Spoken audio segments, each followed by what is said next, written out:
We got another pick. President-elect Trump has chosen Charles Kushner to serve as U.S. ambassador to France. Charles is the father of Jared Kushner, who is married to Trump's daughter Ivanka and served as a senior advisor in Trump's first term. Alicia? Thanks, Griff. President-elect Trump is already announcing energy policy plans he intends to roll out immediately upon taking office in January, including his promise to declare an energy emergency on day one. Reuters reports his energy policy could also include the approval of new export permits for natural gas projects and increased oil drilling off the U.S. coast and on federal land. So for more on this, let's bring in C3 Solutions president and co-founder Drew Bond. Drew, so good to see you. Before we get started on energy policy, I'd like to talk a little bit about the breaking news about the Canadian Prime Minister making that surprise visit to the president-elect, and he's under a threat of a 25% tariff. Considering that Canada is one of our top energy trading partners, as is Mexico, the Associated Press wrote this. Listen.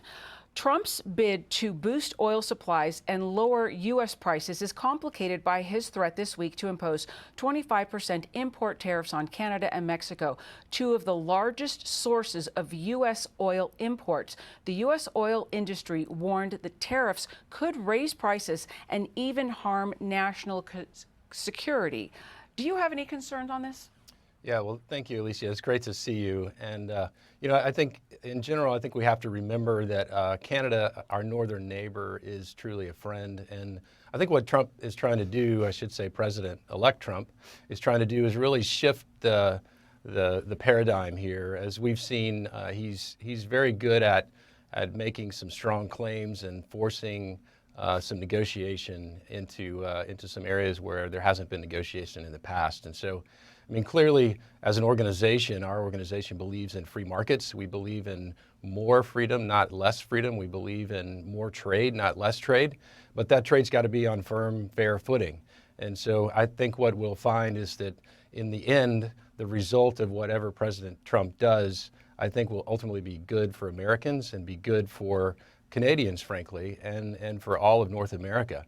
And this is a huge energy security issue, as you know.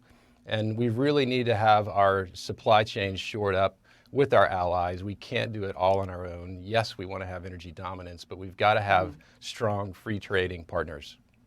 Well, and Trump has also tapped Chris Wright for Energy Secretary. He's the CEO and founder of Liberty Energy, which is here in Colorado. You're familiar with Wright's views on where he believes America could go with